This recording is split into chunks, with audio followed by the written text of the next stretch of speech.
lecture. Thanks to all of you for coming and spending your Wednesday evening with me, despite the fact that there are a million other things you could be doing, especially given how great the weather is. So thank you.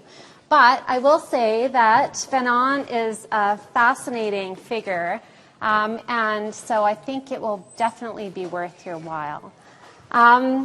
So both Fanon and the Wretched of the Earth have been central to 20th century decolonization movements in Africa and also across the world. There's a fabulous documentary done by Isaac Julien on Fanon's life and on his work, and in that documentary, cultural critic Stuart Hall describes the Wretched of the Earth as being a Bible of decolonization. And there has actually been a real revival of Fanon's work, particularly The Wretched of the Earth, although it hasn't ever, I'd say the enthusiasm around The Wretched, is that too much movement? Is that too much movement? Oh, okay. So although the enthusiasm around The Wretched of the Earth hasn't really waned, there has definitely been a revival in the last 2 or 3 years, and that revival is largely around the fact that it's in 2011 was 50 years since The Wretched was first published. And what many people have argued is that it's as significant today as it was 50 years ago. So Fanon's biographer and close friend, Alice Cherokee, she and Fanon actually worked together in Algeria during the independence movement, describes contemporary encounters with Fanon as follows. She says, to speak of Fanon today, and her biography was published in 2006, regardless of how old or young one's interlocutor may be, always entails the risk of entering uncharted territory. Reactions are not always easy to predict and generally fall into one of two categories. There is the, who's that? Should his name ring a bell response? Or there is the sudden rush of meaningful memory. He really helped shape my adolescent perceptions of the books I was just beginning to come across at the time. Known to some, unknown to others, never as universally known as Che Guevara or Sartre or Camus, Fanon was nonetheless a precursor, and his writings on racism, colonialism, the relationship between oppressor and oppressed, and the prospects of developing nations were groundbreaking. His writings sound an alarm and raise a plea for caution and engage with the realities of the present day. Given the complexities of Fanon's thought, we'll be charting today a really sort of vast territory, so I have lots to get through. But what was striking about this quote is that one of the students in my seminar talked about her first encounter with Fanon being through her parents. So it is interesting to see the ways in which some of you might encounter Fanon as this being your first reading, and others through parents or other interlocutors, to use Cherokee's phrase. So again, like last week, I want to focus on Fanon's sort of personal geography and the work that took him across continents from the Antilles to France and finally North Africa. His movements between Martinique, Paris, Lyon, Algeria, and Tunisia, I think, had a significant effect and were central to his own intellectual and political development. The intellectual and political developments and maturation are clearly evident in the 5 books that he wrote, each of which corresponds to a different time in his life, if we were to periodize Fanon. So Black Skin, White Masks, for example, was written in 1952.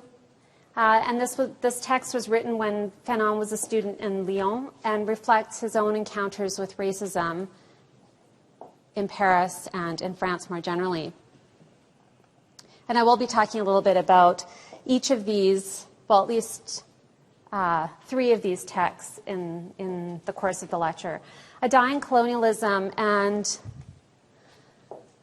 L'Inde de la Révolution Algérienne, which is the only text actually that hasn't been fully translated into English, were both written during his time in Algeria and during his involvement with the FLN. The Wretched of the Earth was written during the last 10 weeks of his life in Tunisia before he died. He was actually he narrated the book lying on a mattress. So he didn't actually write it. He narrated the book lying on a mattress in Tunisia on the floor to his assistants who actually transcribed it. And Towards the Algerian Revolution was published posthumously after Fanon died, and was a series of political essays that were completed between the time that he wrote Black Skin, White Masks and Wretched of the Earth. So although Fanon's become well known as a third world revolutionary, he was much more than that. He was a soldier. He fought for the French Free Forces in World War II. He was a student of psychiatry in Lyon, eventually a psychiatrist who worked in France, Algeria, and Tunisia. He was a revolutionary who worked for the FLN. And finally, in his last year, he was an ambassador to Ghana, working for the provisional FLN government. So I want to sort of move through these different professional identities, if you will, and through the various movements across continents that engendered these in the first part of the lecture. And in the second part, we'll focus more closely on the Wretched of the Earth. And there are a number of things that I really want to sort of highlight. The first is how Fanon actually rewrites European philosophy. So although he's deeply indebted to the work of Hegel and Marx, he rewrites them in very important ways from the context of the colonies. So he's very indebted to their work on the one hand, but he also refuses to accept their work on its own terms. He questions the trajectories of capitalism and revolution that are put forth by Marx and Engels, as well as the limits of European humanism. And one of the reasons why I think his personal geography is so important is he writes to a longtime friend and fellow resident in Martinique, Marcel Manville. He says, one should not relate one's own past, but stand as a testimony to it. So what I'd like to do is to think about how Fanon is actually a testimony to his own past. So in each of the 5 books,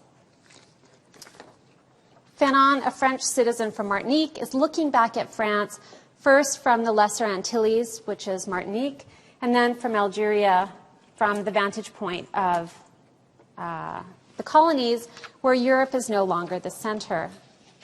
And what he points out, I think, collectively in his body of work is that European humanism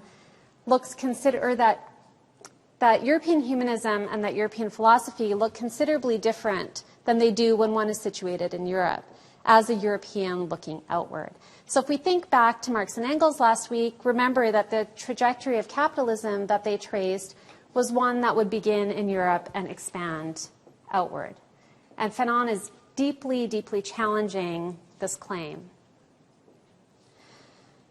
But I think there's a nice continuity between last week and this week, not only in terms of Fanon's critique of Marx and Engels, but also in terms of the role of colonialism. So last week we discussed the place of India in the writings of Marx and Engels, and in particular Marx's work in the New York Tribune, how Marx's views on India, for example, shifted from 1853 and changed at the time of the Sepoy Rebellion in 1857. I gave a very brief introduction to colonial rule in India, I think, which is really important to understanding not only Marx's writings on India, but also the manifesto itself.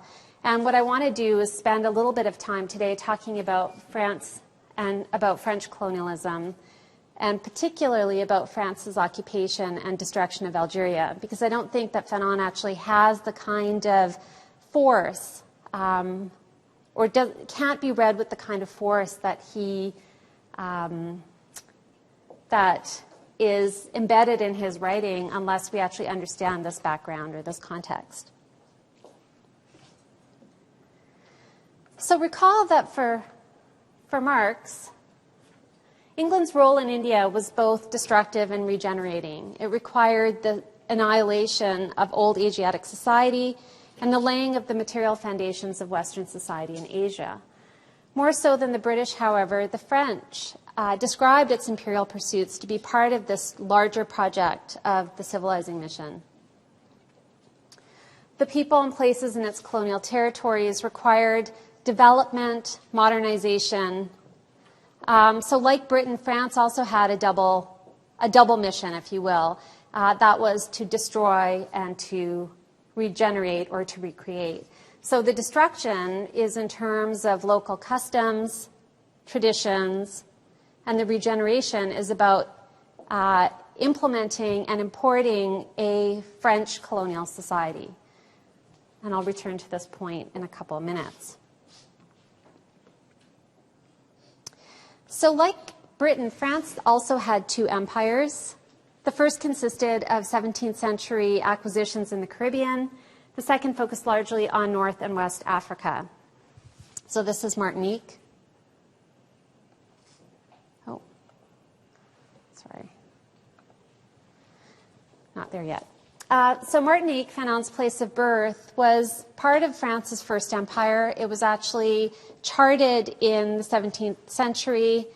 It was charted in 1635, and this was the time that 150 settlers from St. Kitts came fleeing from the British.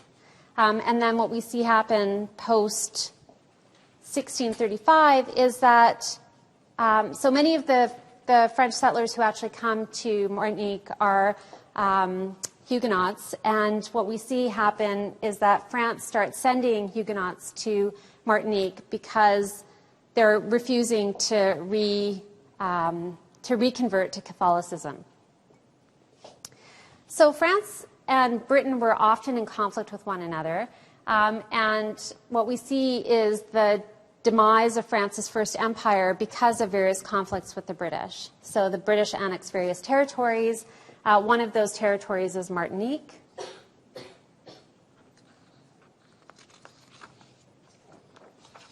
Which is then given back to France by Britain. The rebellion and revolution in Haiti was also a blow to France's first empire. And remember, the Haitian Revolution occurred around the same time as the French Revolution of 1789. Drawing from Enlightenment languages of freedom and equality, the slaves revolted, and Haiti became independent in 1804.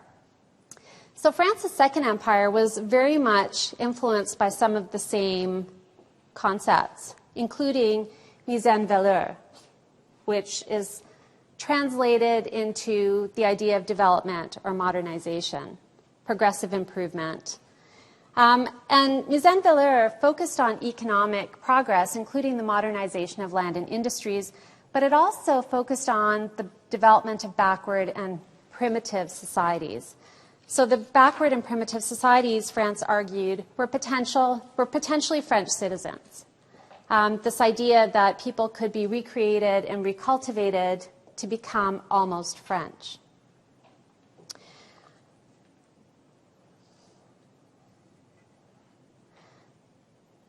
And for Fanon, one of the points that he makes is that French psychiatry and colonial medicine figures really central in this project of mise en valeur, right? It's about developing and recreating the psyches of colonial subjects.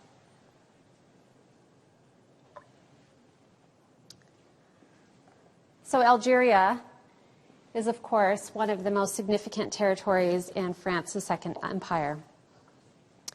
So Algeria is linked to France from 1500 in terms of trade and commercial activity.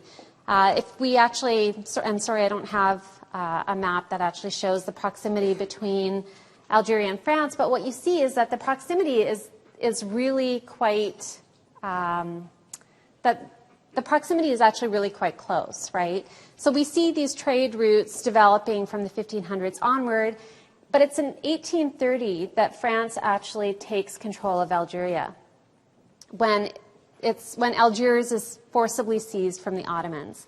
In 1834, France occupies the territory and places it under a governor-general. And there had always been resistance to French occupation. The most famous came from Emir Abdelkader, the leader of a Moroccan force who in 1832 tried to remove the French from Oran, which is a province on the northwest side of Algeria. By 1851, we see that, so the Oran is on the far side there. In 1851, we see that France assumes control over all three territories in Algeria, Oran, Algiers, and Constantine. And these are deemed to be extensions of France. So they're not just colonial territories, but they're actually assumed to be extensions of France that came under French administration. So the extension of France, we can see in terms of some of the architecture, came with very serious consequences, right? And this is partly what Fanon is writing about in terms of the violence of occupation. For Edward Said, who you met last week, he says, while France reproduced itself in Algeria, Algerians were relegated to marginality. So between 1851 and 1891, despite the resistance that was happening by Algerians to France and to French rule, there were over 1 million deaths. So we're talking about enormous amounts of violence.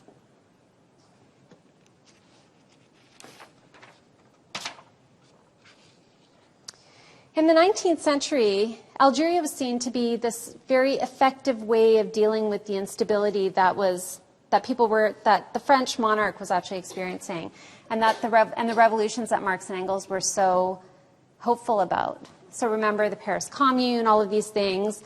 Algeria was seen as a response to this, or as a way to actually stabilize the radicalism that was happening in France. And the idea was that annexing Algeria would not only unite the nation, but would point to France's superiority and supremacy over Britain. So remember, we have this ongoing conflict between France and Britain about who's the better colonist, about who is more successful in processes of colonization. The British make claims about their own superiority, particularly through the common law, right? That the common law, which is law that is believed to have no textual origins. It comes from ancient constitution. It comes from what jurists describe as time immemorial. The common law is what Britain used to assert its supremacy over France. France, by contrast, had a civil code, a decree by the monarch, right? A decree by the monarch that was actually imposed on the people.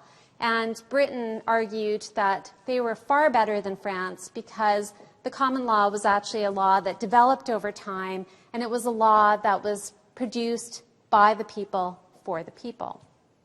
So we see this constant struggle going on, and Algeria figures really prominently in the struggle between Britain and France. Algeria becomes to France what Britain is to India, or sorry, what India is to Britain, which is its most prized possession.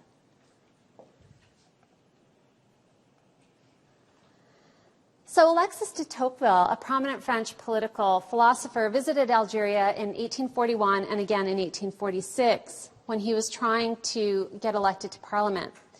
And he says, I have no doubt that we can raise on the coast of Africa a great monument to the glory of our country. This monument was to be a replication of France. So this quote from de Tocqueville, I think, is quite revealing. He says, we should set out to create not a colony, properly speaking, in Algerian, but rather the extension of France itself across the Mediterranean. It's not a matter of creating a new people with its own laws, its customs, its interests, and sooner or later its separate nationality, but of implanting in Africa a population that resembles us in everything. It is this this goal cannot be attained, if this goal cannot be attained immediately, it is at least the only one for which we should constantly and actively strive.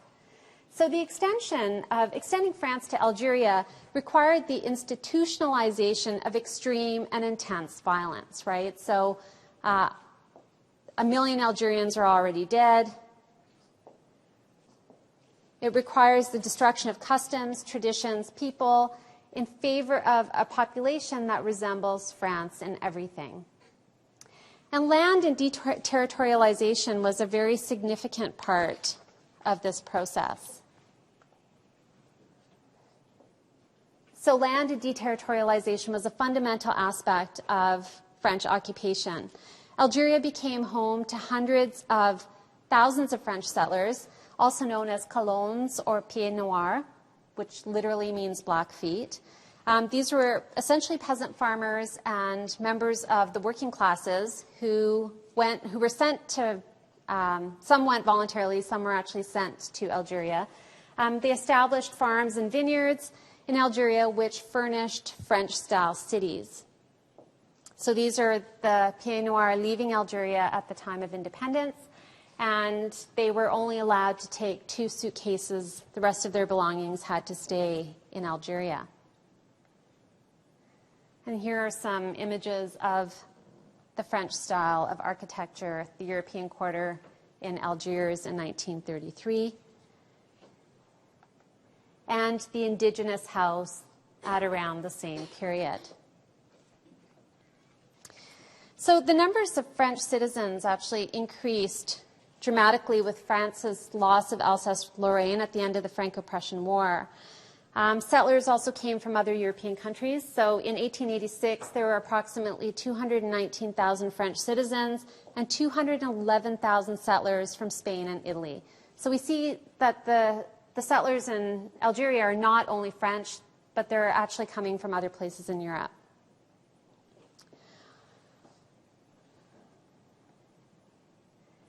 In 1895, Algerians lost more than 5 million hectares of land. So it's not that the colons or the pieds noirs actually came to Algeria and just, hung out there. There was a massive process of deterritorialization that went on to provide land for the colons and the pieds noirs. And this deterritorialization was aimed primarily at Algerians. So in 1895, we see that Algerians lost more than 5 million hectares. In 1936, we see that this number goes up to 7.7 million hectares, or 40% of Algeria's land mass. No, total. 7.7 total. So this 40% comprises the most valuable and most developed, this 40% comprises the most useful land in Algeria, right? So we're talking about the most lucrative land in terms of farming and agriculture. You can't see this very well, but the little tiny brown spots at Algiers and the 3 brown spots at the very top, the dark ones at Oran, Algiers, and Bonn, are the French occupation in 1830. And then the next darkest around that same region is from 1834. The next is 1840. And we see how the expansion of French control develops over the period of the century.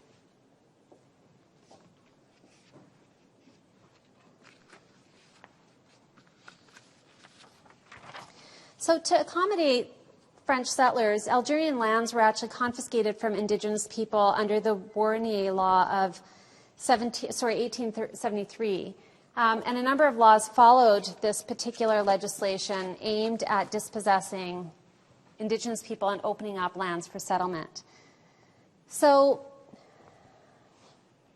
land is really central to Fanon. He says, for colonized people, the most essential value, because the most concrete, is first and foremost the land which will bring them bread and above all dignity. So what we see happen, and this is the argument that Indigenous people have been making for a very long time, not only in Algeria, but in various other places, including Canada, is that the land is really central to their livelihood and to their existence and their dignity, which is one of the reasons why there is still ongoing land claims in various places, including British Columbia, which is essentially all contested land. So violently stripped of their land meant that Algerians were also violently stripped of their livelihood and dignity. And it's in part this relation that Fanon begins to sketch out but doesn't fully develop in The Wretched of the Earth. So the Algerian War of Independence actually began in 1954, and it continued until 1962 when Algeria gained independence from France. I don't have time to discuss, except to say that the revolutionary forces met with an increasing amount of violence by the French police and the army. And this is precisely the violence that Fanon is documenting and condemning in his various works, from A Dying Colonialism to The Wretched of the Earth to the revolution in Algeria. And it's also violence that is really clearly documented and vividly demonstrated in Gilles Pontecorro's film, The Battle of Algiers, right, which Professor Conneval showed last week to an audience of myself and 3 other students. But it was a fabulous, fabulous film. And so if you haven't seen it already, you should really watch it, because it is very much inspired by Fanon's writing. I actually went home and read, I forgot to tell you this, I went home and read Algeria Unveiled, which is Fanon's, which I'll talk about in a few minutes. But Fanon is writing about women and the revolution, which is also really clearly depicted in the film. So I don't have time to talk about it. But, I mean, the main point that I want you to take away from this is that Algeria has played a really, really significant place in the development of French nationalism, in the development of French culture, in the development of French philosophy, and on and on, and in the wealth of France generally, right? So Fanon makes this point over and over in different ways in The Wretched of the Earth, that the Third World, that Europe is the creation of the Third World. Or where he's talking about Nazi Germany, he says, you know, Europeans were actually paid reparations. What about us? What about us whose land has been stolen? What about us who have been devastated by the violence of colonialism? What's interesting is that France's occupation in Algeria has actually been met with a resounding silence. So France disowned Fanon, even though Fanon was a French citizen. The Wretched of the Earth was initially banned in France, but what at least one person has called the aphasia that affects France is much wider than that. I think it was not until 1970 that the Battle of Algiers was actually allowed to be shown in a French cinema. And Algeria is generally not addressed or discussed in France at all.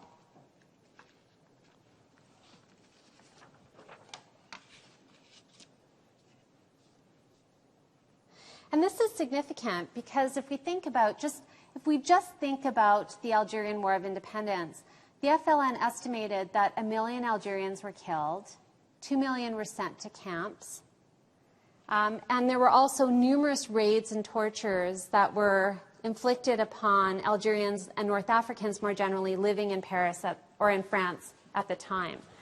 So it's quite significant that Algeria is forgotten in the French imagination. It's in 1962, on July 5th, 1962, that Algeria actually gains independence from France. The Algerian War ended with the Evian Peace Accords, which essentially ended France's 132-year colonial occupation. And even though formal colonialism has ended, you can witness its aftermath in France in the prisons, in psychiatric institutions, in Villiers-de-Bel, a Paris suburb, which was the scene of riots in 2007, right? So although, and this is, again, this is one of the warnings that Fanon offers us in The Wretched of the Earth, is what happens after colonialism ends officially, right? What happens after the revolution? Just as an aside, an important aside, I think, the repression of Algeria is also really evident in France's intellectual life. So many of the most important French intellectuals of the 20th century have intimate connections to Algeria. Jacques Derrida, who's on the left, Hélène Cixous, Albert Camus, all of them were born in Algeria, right? And it's not until the later part of his life that Derrida actually talks about being one of the pieds noirs, right? Jean-Paul Sartre on the left and Lyotard on the right both had involvements in Algeria. So Sartre was a very strong supporter of the FLN. He was also an important interlocutor for Fanon and commented on Fanon's work. And in fact, when Fanon left Tunisia to go to Washington in 1961 to be treated for leukemia, he met Sartre in Rome very briefly. And Lyotard was, he taught in the philosophy department in Algeria for 8 years. So we see that there are all of these connections that are not often very well known, despite their significance. So these are just some of the historical conditions that informed Fanon's political and intellectual development and which provide the sort of backdrop to The Wretched of the Earth. I want to now go back and talk a little bit about his personal geography, his movements from Martinique to France to back to Martinique and then to Algeria. So who was Frantz Fanon? Several of the students in my seminar thought that he was Algerian. And indeed, in The Wretched of the Earth, closer to the end, he refers to himself as an Algerian. He says, "We the Algerians," right? He was actually born in Martinique on July 20th, 1925. He was born to a middle-class family. His father was a customs officer. His mother, a woman of mixed-race ancestry who owned a shop in the capital in Fort-de-France. The Fanons were actually descendants of slaves who were brought over from Africa to work on in the West Indies on the sugar plantations. And at the age of 19, Fanon was described as a sort of restless young person who frequently got into trouble. At the age of 19, he decided that he was going to enlist. So he goes to France. There's some animation for you. It's the best I could do. So he goes to France from Martinique, and he enlists as a member of the infantry battalion, the 5th Infantry Battalion, which was a battalion of 1,200 black soldiers who went to fight for the French Free Forces during World War II. He and his battalion were initially sent to North Africa, where they underwent military training, and then they returned to France, where they fought with French forces. In 1944, Fanon and his friend Marcel Manville, who he writes to at the beginning, the first quote that I showed you, and another friend were part of this invasion force that landed in Toulon in August. This is not Fanon. Don't get too excited. But it is actually an image that was taken at the time, around the time that Fanon was in Toulon. There isn't very much surviving information about his life prior to his career in psychiatry. And there's not very much sort of remaining evidence of what his experiences were when he was in France fighting for the French Free Forces. But he did actually write this letter to his parents in 1945. He says, "It is a year since I left Fort-de-France. Why? To defend an obsolete idea. I've lost confidence in everything, even myself. I was wrong. Nothing here. Nothing justifies my sudden decision to defend the interests of farmers who don't give a damn."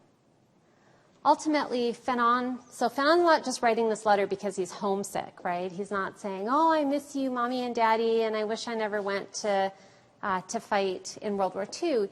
He's actually having this really deep self-questioning. Why is it that colonized blacks and Algerians are fighting to liberate France? Why is it that they're actually fighting to assist those powers that are oppressing them to begin with? And it was really, in many ways, these contradictions of colonialism that would lead Fanon to develop his critique, his anti-colonial position, and also his affinity with the FLN. So at the end of his life, he rejects Martinique in many ways because Martinique becomes an extension of France, becomes part of the French administration. And what he wants is to rebel and to revolt.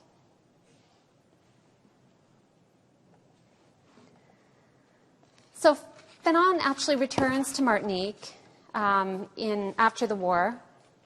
And there he takes classes with his former teacher, Aimé Césaire. So Aimé Césaire is also a very famous anti-colonial poet and writer who was Fanon's teacher, but who's often paired in relation to Fanon. So their writing is often read together. So he was so enamored by Césaire that he even tried to emulate him and become a poet. But none of his work was ever published. And although Fanon was a great admirer of Césaire, he didn't actually share his political views. So even though Césaire spoke out very explicitly about colonialism, he didn't object to the idea that Martinique should become an extension of France. Okay? He was quite happy with that. And for Fanon, Martinique couldn't have anything short of independence.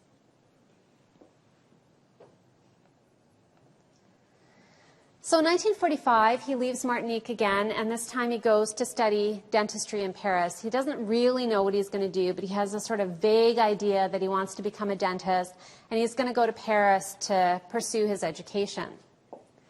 And although his friend Marcel Manville was also in Paris at the time, they meet up, they hang out, he decides that Paris isn't actually the place for him. And he decides to go to Lyon, where he decides to study psychiatry.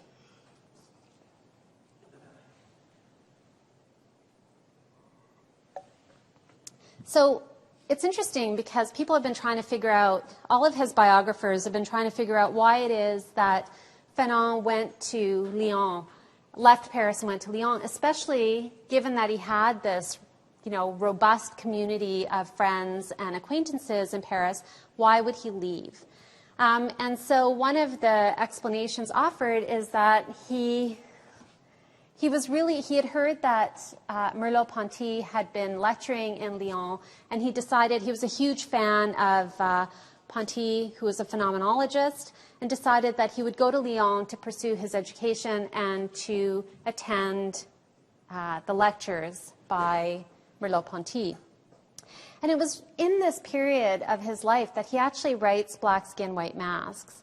This is a really important time in his life, he also meets his wife-to-be, Marie-Joseph Dublé, who actually transcribes the whole of Black Skin, White Masks. So again, she's the one who actually writes everything out while Fanon is narrating it to her. And it was during this period that he decides that he wants to submit this as his dissertation project. So he has all of the intentions of submitting Black Skin, White Masks, which is really about his own encounters with racism in France as his dissertation project that will help him to get his degree in psychiatry. And his committee is absolutely outraged. They're like, no way. There's no way that we're going to accept this. This is far too subjective. It's all based on your own experiences. And you have to write a proper dissertation. So he does. He writes a dissertation on Frederick's disease. But this period is really, really important in the sense that it's the time during which he starts to really think about what it means to be a black man in a white world.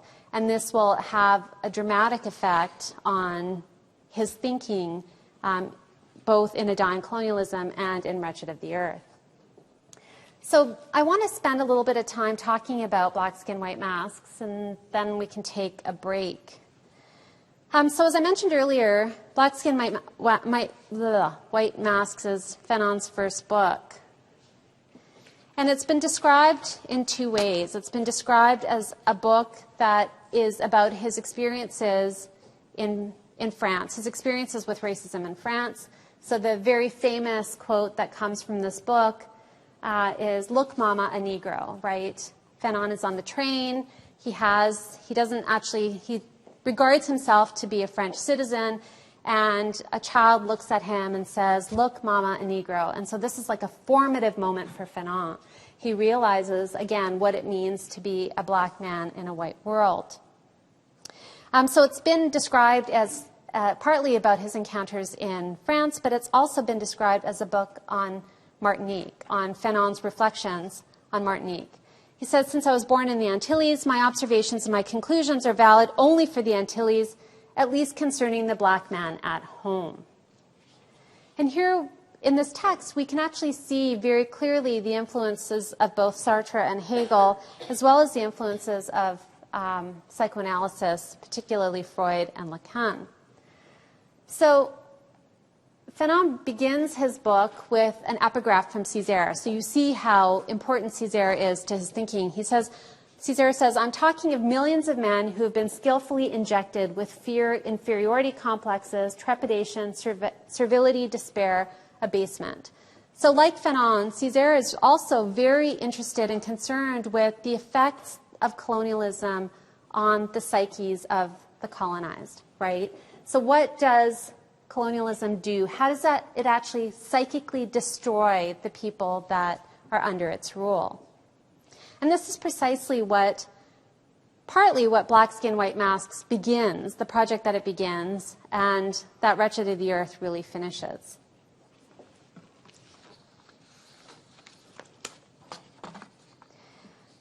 So Fanon really spends the rest of his life embedded in this epigraph, right? Embedded in this epigraph from Césaire.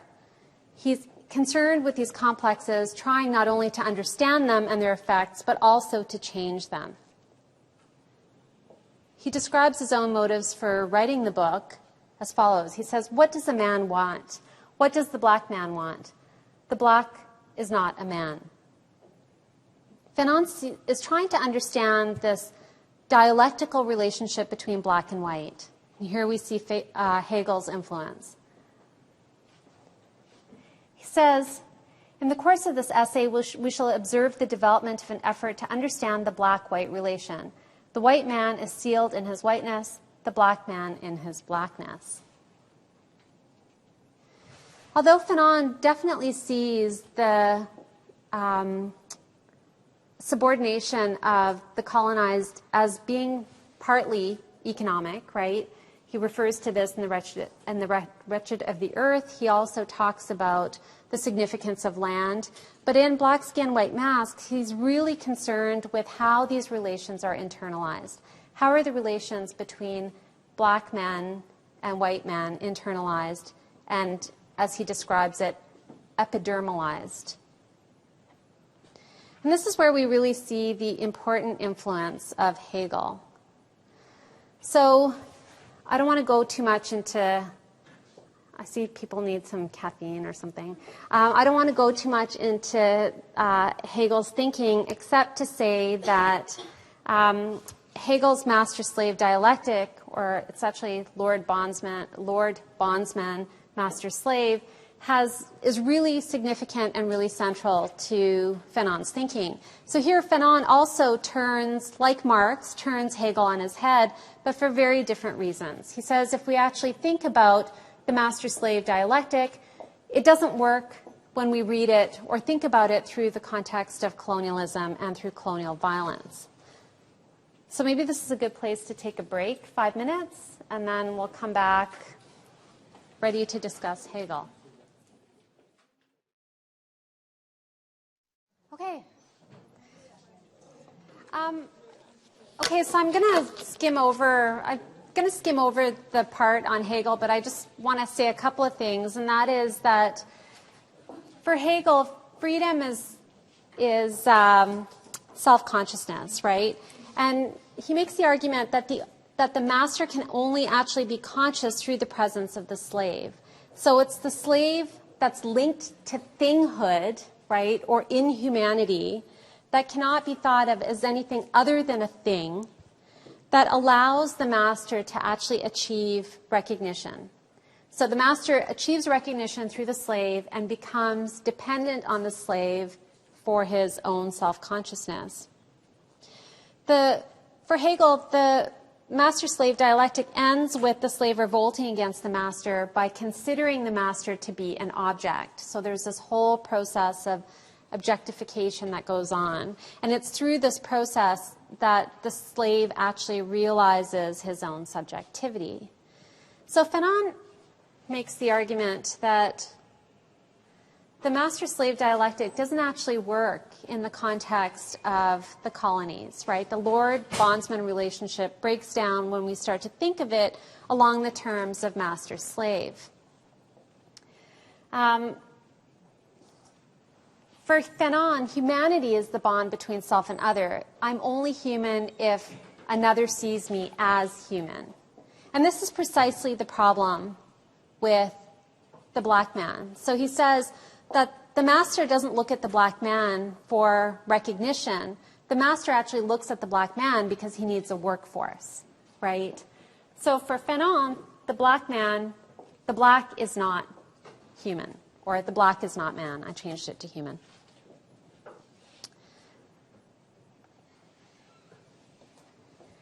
He says there is a fact. So basically, Fanon's slave never reaches this stage of self-consciousness, in part because he's fixated on the identity of the white master. The black man wants the master's subjectivity. He wants to be regarded as a subject and not an object.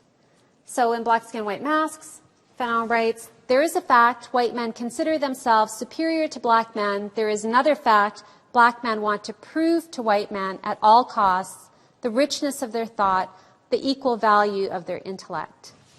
For the black man, there's only one destiny, and it is white. And it is precisely because the black man wants to be the white master that Hegel's master-slave dialectic breaks down. So for Fanon, the slave can only be satisfied if the dialectic is inverted, and the only way to achieve this is through violence.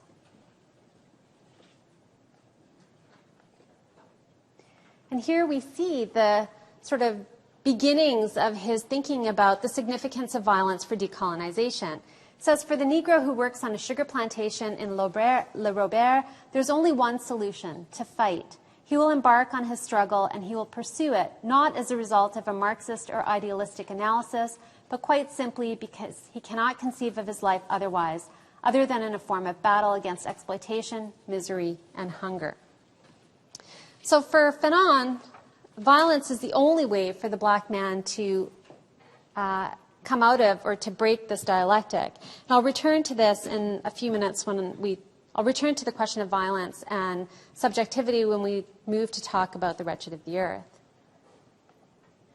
But very, very quickly, I want to just highlight Fanon's role as a psychiatrist. So the Wretched of the Earth has really been read, applauded, and foregrounded as a text about Third World Revolution, right? So Fanon has been read as this colonial and this revolutionary intellectual. And his designation as a psychiatrist has really been pretty much sidelined. So there hasn't been as much emphasis on his role as a psychiatrist. But it was really through his work as a psychiatrist, and you can see this in the last chapter of The Wretched, and through his patients, that he's able to develop his critical observations about the psychic effects or the psychic violence of colonialism. So he left France, and he spent most of his career in North Africa practicing psychiatry. His emphasis on the psycho-affective dimensions of colonialism, which I think are really significant, both in Black Skin, White Masks and in The Wretched of the Earth, comes directly from his experiences as a student in French psychiatry. So French psychiatry has its own very specific domain and its own very specific place in colonialism. And then also as a practicing psychiatrist, first in Algeria and later in Tunisia. So in 1952, Fanon is posted at Blida Joinville, a psychiatric institution just outside of Algiers. And his work here, you can see the arrow, his work here becomes really formative to his thinking about the psycho-affective dimensions of colonialism. This is an image of the hospital. So it's here that he realizes the devastating effects of colonialism, not just on the colonized, right? He's already aware of how devastating colonialism is for the psyche of the colonized.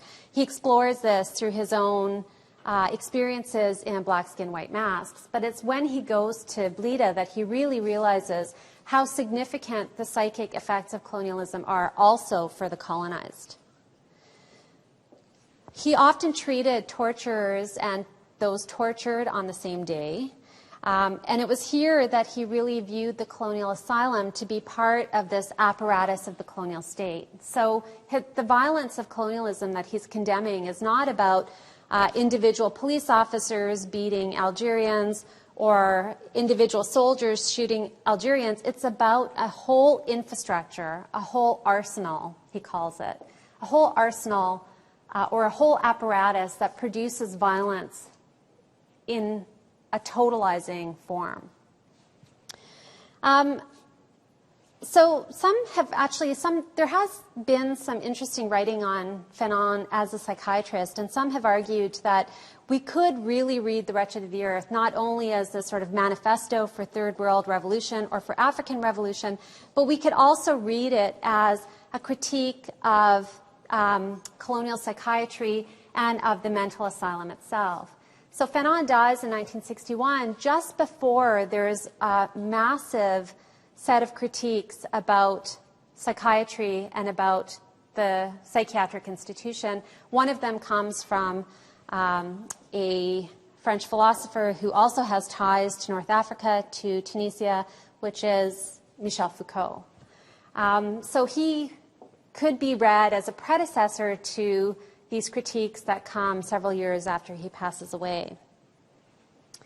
In 1952, when he arrived in Blida, he wrote an essay called The North African Syndrome. And it's here that he really starts to develop a critique of colonial psychiatry. So he rejects his teacher's explanations for this sense of malaise that they're diagnosing amongst North Africans in France, right? So they're looking at North African patients and saying, oh, well, you know, we see a common sense of malaise linked to North African migrants. The sense of malaise is not a sickness. It's actually evidence of the inferiority of North Africans, that they're lazy, that they're liars, and so on and so forth. And so here, Fanon rejects this argument and says that these symptoms that his teachers are documenting are not invented. They're actually real.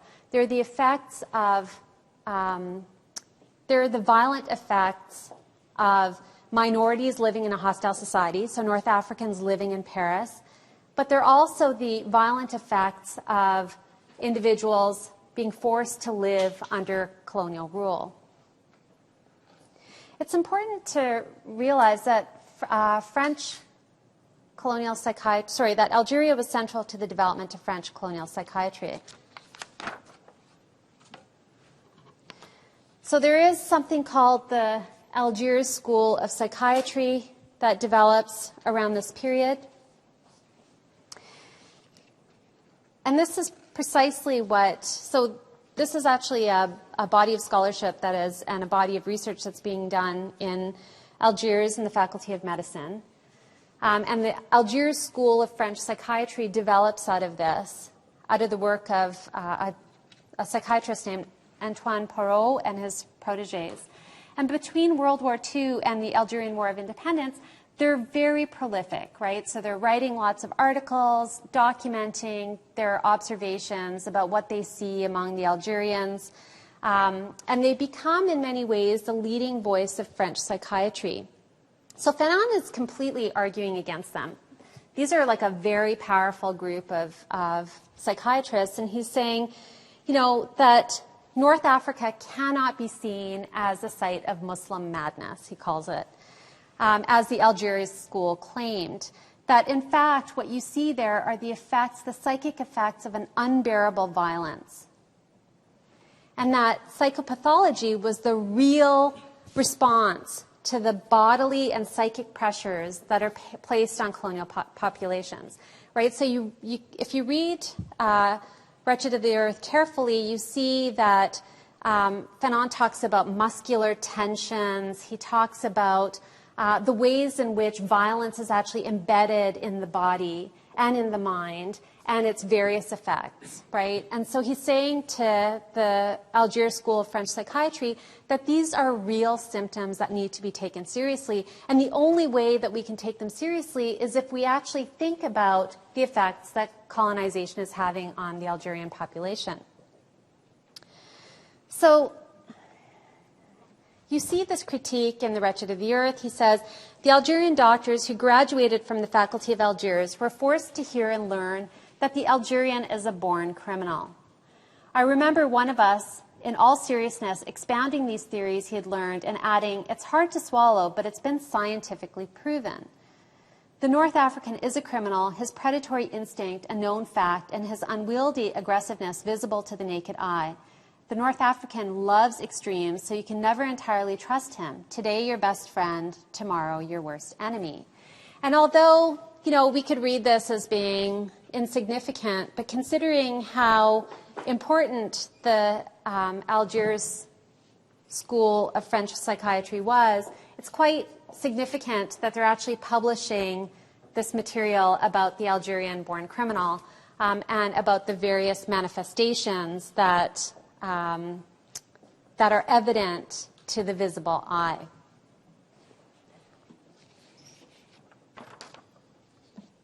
So Fanon is very critical of the Algiers School of French Psychiatry, but he's also really well aware of how the dehumanizing effects of colonialism are affecting everyday people in Algeria. So although France fought against Hitler's Germany and the spread of Nazism in Europe, he points out that they adopted Nazi methods of torture, which had already been borrowed from the French colonies, I should say, and deployed them against Algerians in order to secure control. So we're talking about really extreme forms of violence that begin in the colonies, get imported into Europe during World War II, and then exported back to Algeria under French rule.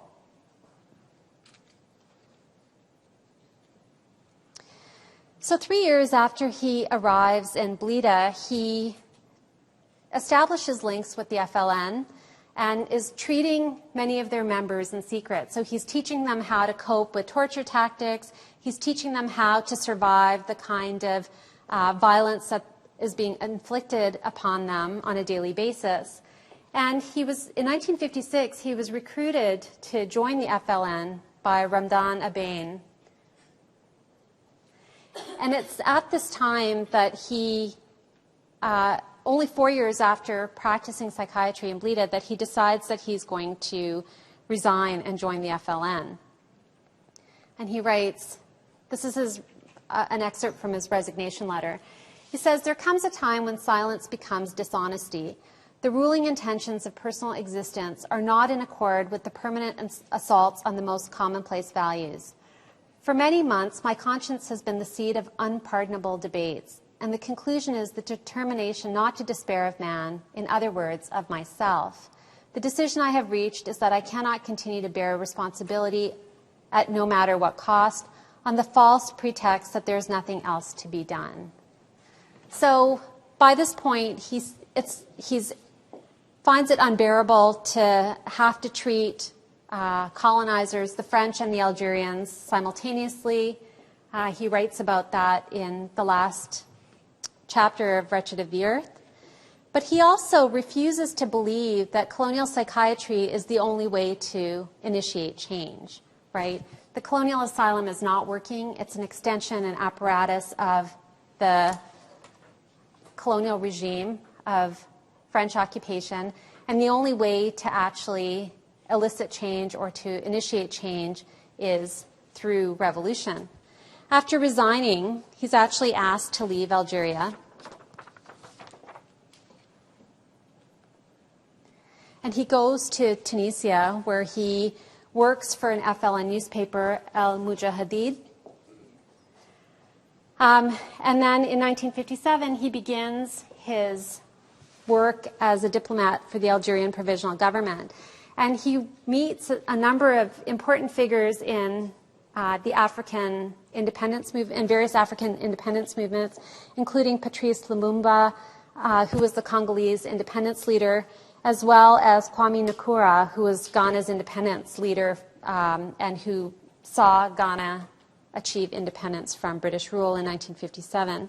So this is a formative period for Fanon. By the late 1950s, we see that he begins to identify as an Algerian, and he rejects his identity as being from Martinique.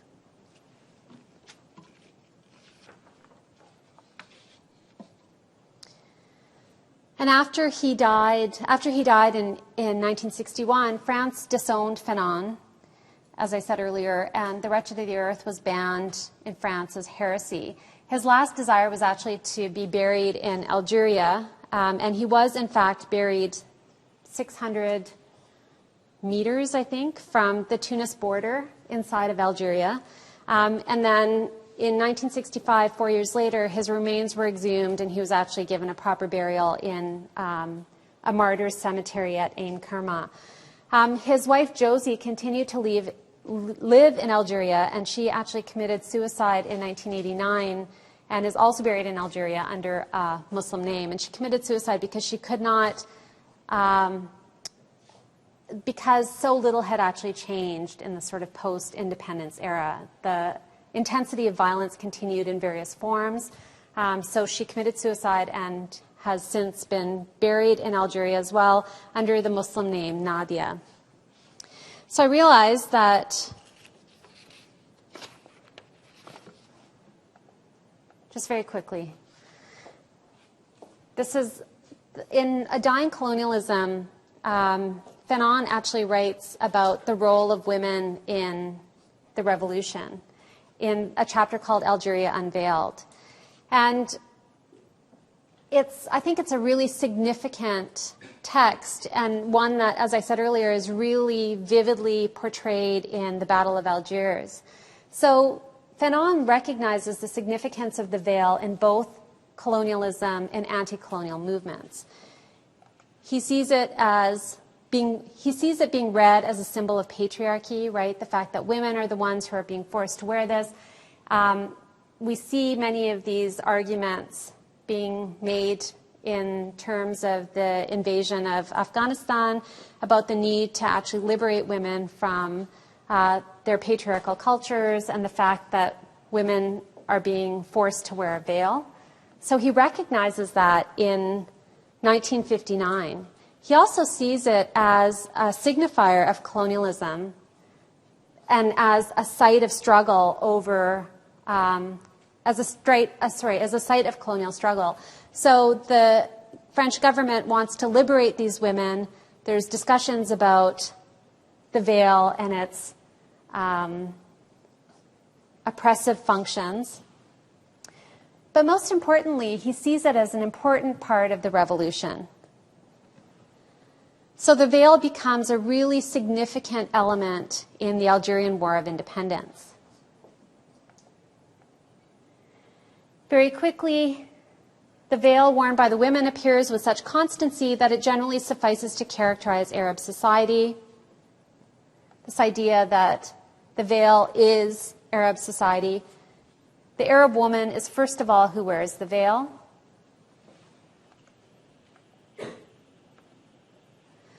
And finally, and most importantly, the woman who sees without being seen frustrates the colonizer. There is no reciprocity. She does not yield herself, does not give herself, does not offer herself. So it's this idea of, on the one hand, the veil is a symbol of the oppressed woman, but on the other hand, it's also a dangerous symbol of her agency, right? That she does not give herself, that she does not offer herself. Carrying revolvers, grenades, hundreds of false identity cards or bombs, the unveiled Algerian woman moves like a fish in the Western waters. The soldiers, the French patrols, smile at her as she passes, compliments on her looks are heard here and there, but no one suspects that her suitcases contain the automatic pistol that will presently mow down 4 or 5 members of the patrol. I think this is probably one of the most significant sentences from Algeria Unveiled. Removed and resumed again and again, right? Unveiled and veiled again and again. The veil has been manipulated, transformed into a technique of camouflage, into a means of struggle.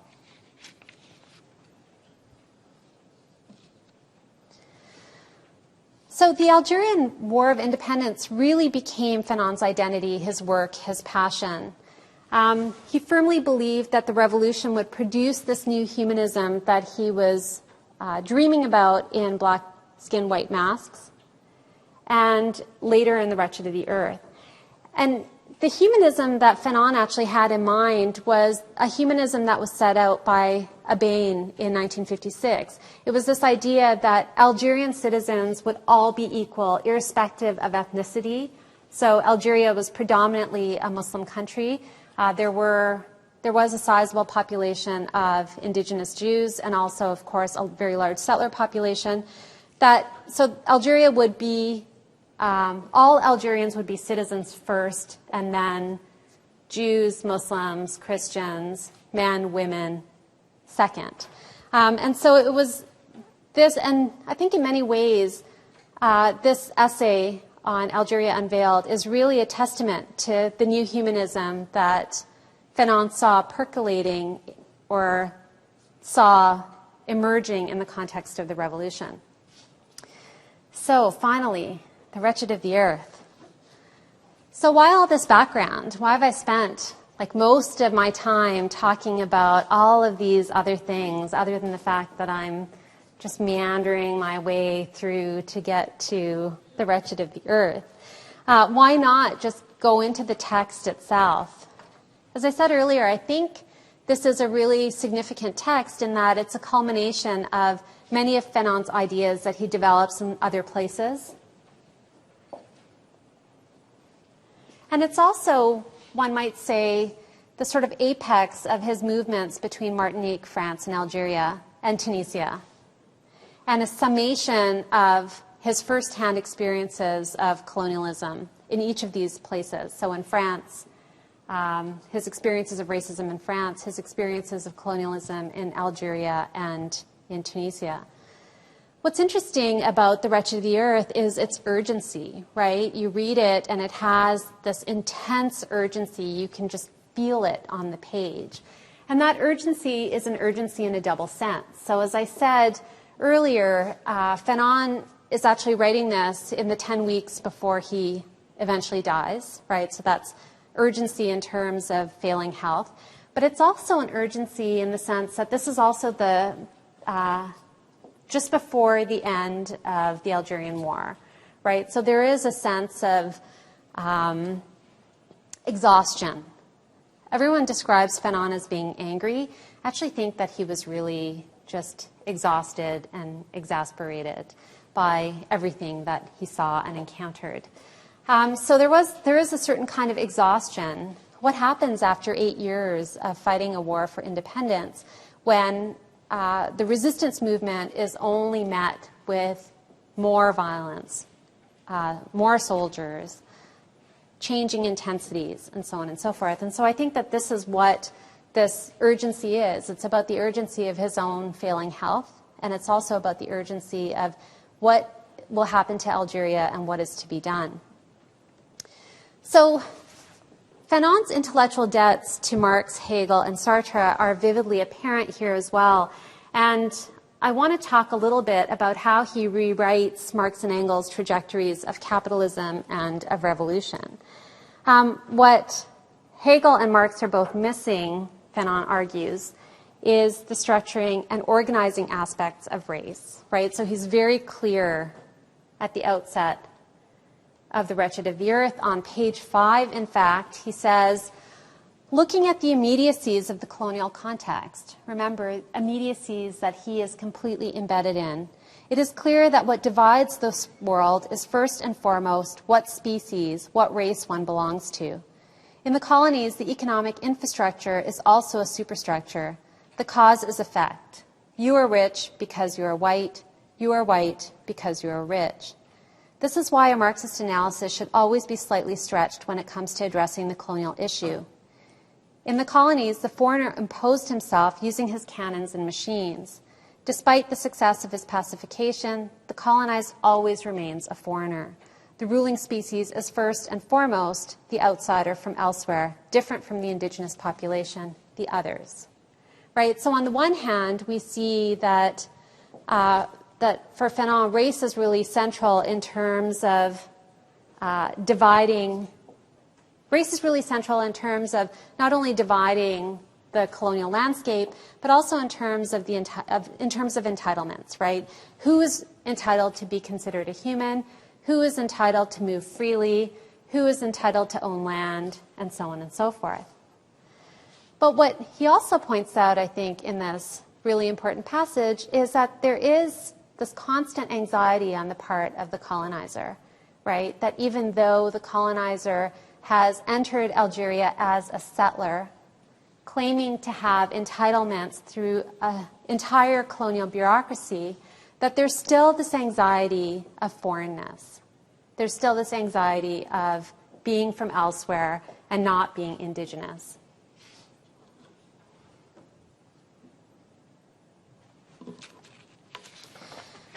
For Fanon, it's race that makes the colonial encounter distinct from European struggles. So if we look even at the architecture of the colonial city, not in terms of its housing structures, but in terms of its physical placement of boundaries and so on and so forth, we see that the colonial world is a world divided into two because of its racial divisions.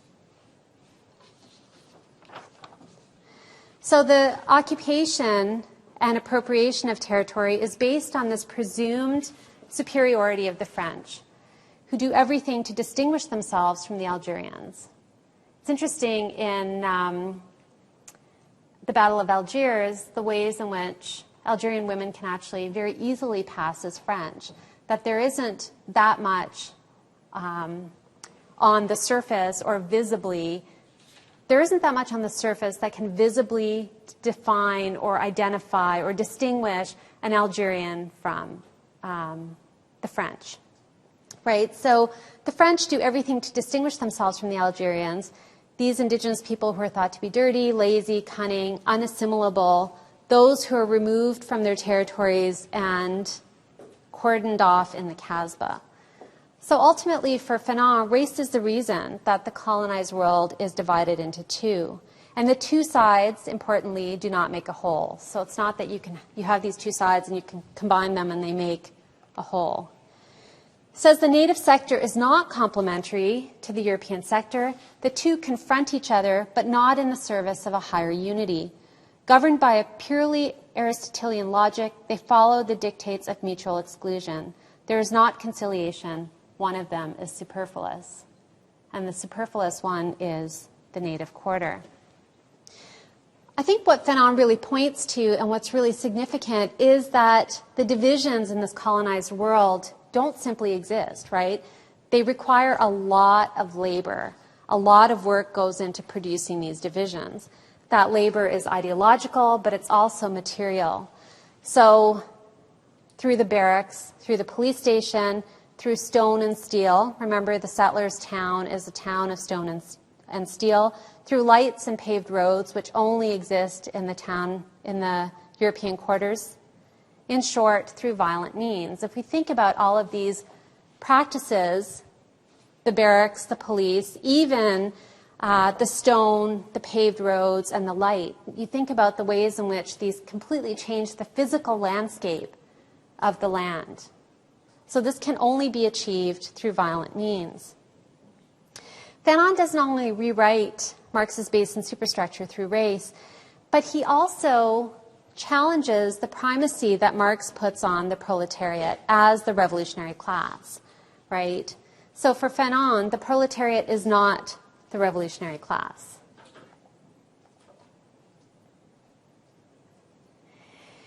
In the industrialized countries, the peasant masses are generally the least politically conscious. And this comes from an argument that Marx puts out in the 18th Brumaire. The least organized, as well as the most anarchist elements, they are characterized by a series of features: individualism, lack of discipline, the love of money, fits of rage, and deep depression. For Fanon, in the colonies, it's actually the proletariat that are the least politically conscious.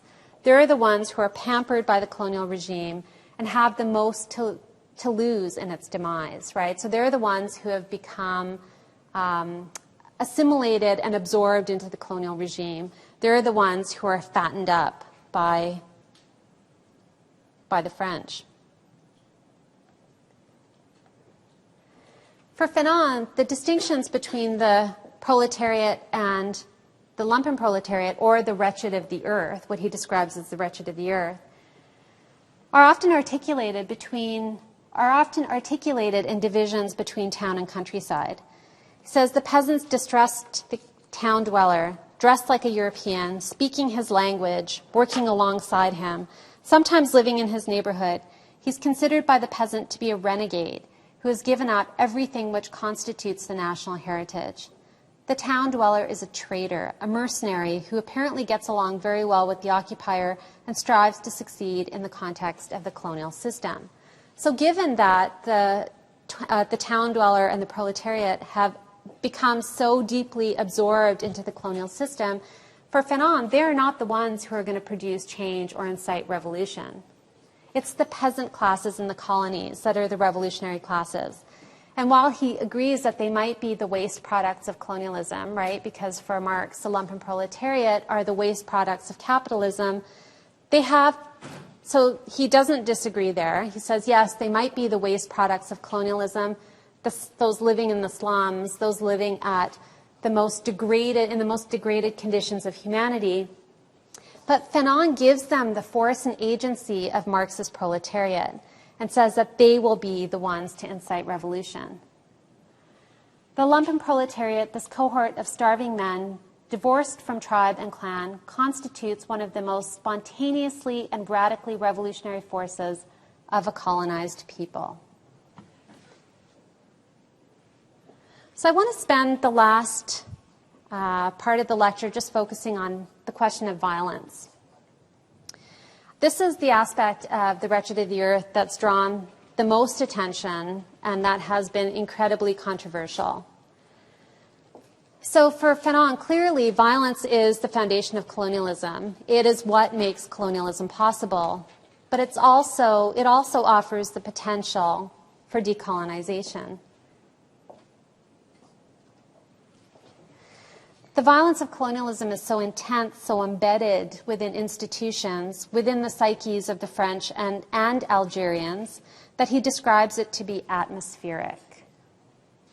So for Fanon, violence is actually atmospheric. And it's interesting to think about what an atmosphere of violence looks like, right? Because you can't escape it. There's no going outside. It constitutes you. You are part of this atmosphere of violence. And so this is what Fanon is trying to engage in his advocacy for decolonization as a violent process. And this has been a very contentious argument, in part because scholars and activists as well have really questioned how it is that Fanon can advocate for violence as decolonization. And doesn't this go against his own conception of humanism, right? But it doesn't. It's an integral part of it. So he says, colonized people are not alone. Despite the efforts of colonialism, their frontiers remain permeable to news and rumors. They discovered that violence is atmospheric. It breaks out sporadically and here and there sweeps away the colonial regime. So the idea of an atmosphere is not containable by geographical boundaries, right? So in this quote, he's actually referring to Vietnam. But it's also inescapable. The atmospheric violence is the violence rippling under the skin. It's completely inescapable.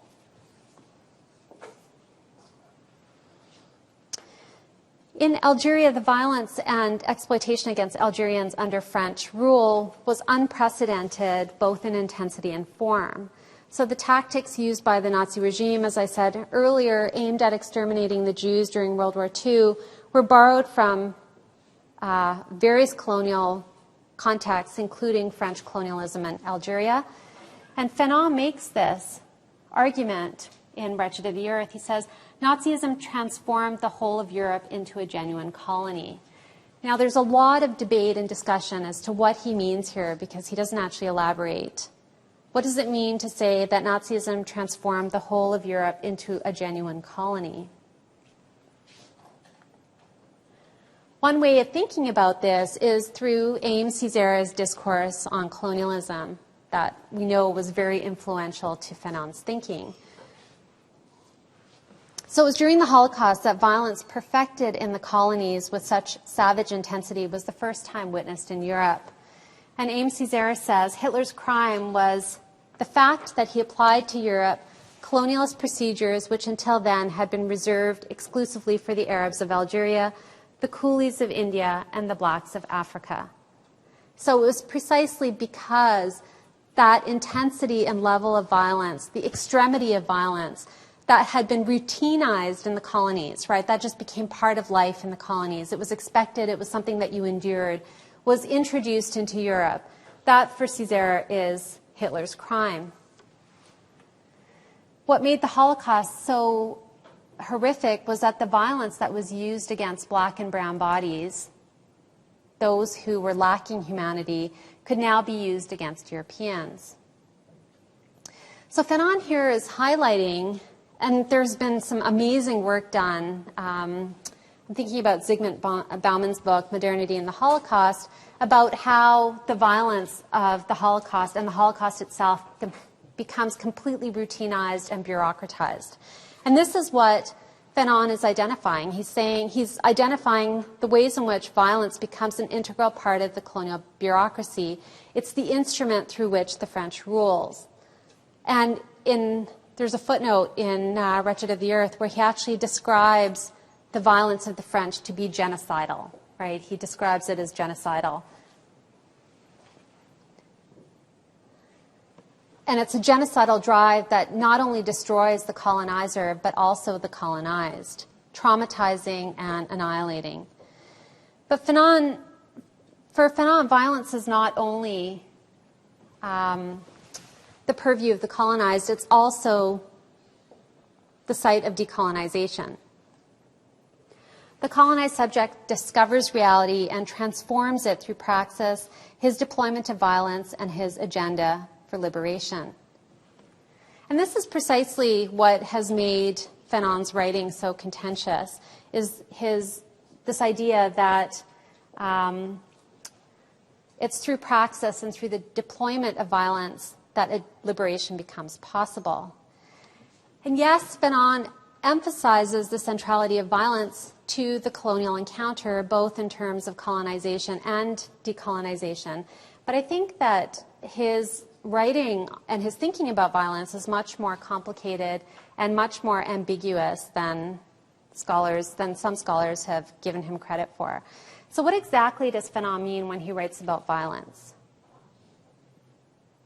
What does it mean? What is violence? Is it always combat? Is it something else? Eric? Maybe some reaction to this project, in this case, the native subject to colonizers. Okay, so it's their rejection of colonialism. But what are the forms it takes? It's cool. I think it's pretty simple. It's just doing something that someone else doesn't want you to do. That's what he's saying. So it takes the form of like psychological violence, and that they're trying to transform these people into French people. They don't really want that, or taking their land, or making the colonies more French, and taking their land and making more French. That's a form of violence. Yes, so Fanon actually has a sort of a view of violence that is really quite robust, right? It's epistemic. It's to say that the Algerians are not humans or not people. It's corporeal. It's to beat them into submission, to torture them, to completely disregard their subjectivity and humanity, to, as Césaire would say, thingify them, right? It's about appropriating land and dispossessing them. Removing them from not just their territory, but from their livelihoods, stripping them of their dignity. It's about the psychic effects of colonialism. What does it mean for generation after generation to be living under French occupation, to be told that they're completely worthless and no good, that Algerians are not humans?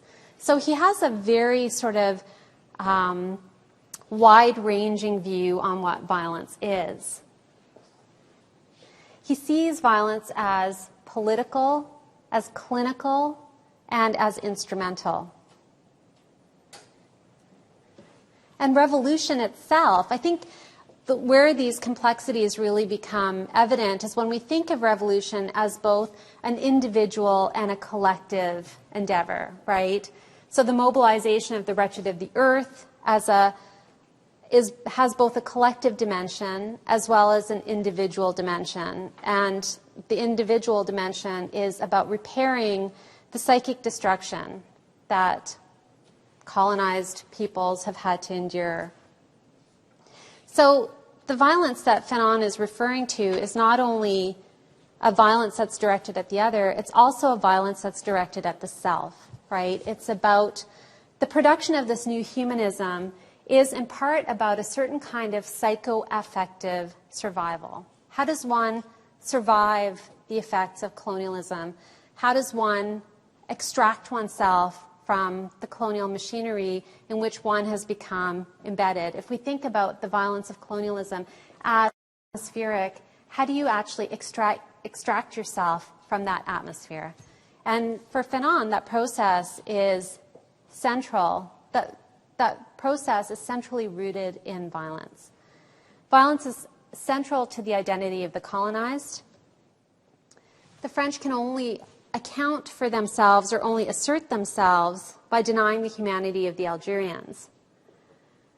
Violence is what allows the colonized to exist, but it's precisely why decolonization is, as he describes it, the substitution of one species of mankind for another. So it's through this, and remember, he talks about, he refers to species and race, right, as being significant to not only the colonial landscape, but to the psyche of the colonizer and the colonized.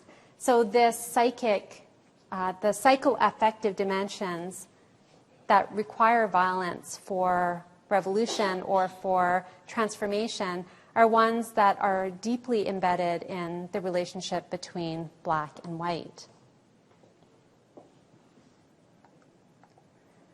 So I'm going to end with the same slide that I showed last week when we talked about Marx, and that is So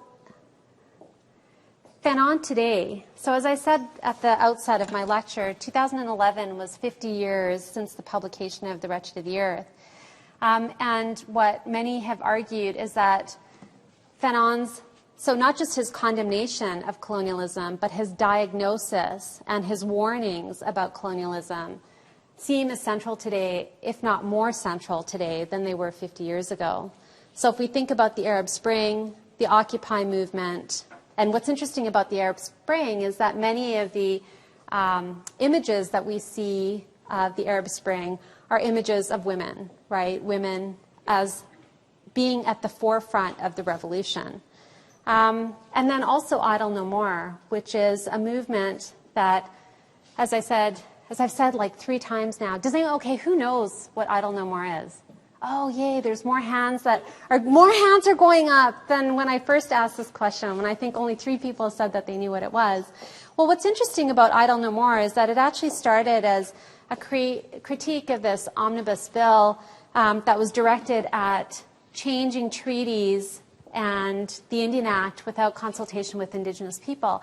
And what we've seen since then is that the movement has grown exponentially, right? And it's become, there have been all sorts of gestures of solidarity on various parts of the Canadian and international public, demonstrating their solidarity with Indigenous peoples and arguing that despite Canada's public display of being in support of Indigenous peoples and being supportive of the UN Declaration and the UN, what is it called? Is it the Declaration on Indigenous Rights? No, the one on Indigenous Rights that Canada just signed on to, right? So it's a very recent, only in the last few years. And so despite Canada's, all of these public displays of support, that in fact Canada is behaving very badly with respect to Indigenous people, and that Canada is essentially an occupied territory. It's also really interesting to see the critiques, the Indigenous critiques that were coming out of the Occupy movement when Indigenous scholars and activists started asking, what does it mean to occupy occupied land, right? Why are we occupying when the land is already occupied? And what are the implications for the Occupy movement for Indigenous people? So what scholars have argued is that, okay, yes, we should be commemorating and celebrating The Wretched of the Earth because it's been 50 years since it was published, but that given what's been happening in the world since 2011, that Fanon's insights are as significant today as they were 50 years ago, or maybe even more so, right? That the revolution, depending on what revolution you're talking about, we'll just say the revolutions are ongoing. But the warnings that he offers us in The Wretched of the Earth are still really timely and really significant. So I'll end with a quote by Homi Bhabha in his foreword. He says on page XV, he says, "The Wretched of the Earth takes us back to the future." And that might be a good way to think of Fanon. So thank you.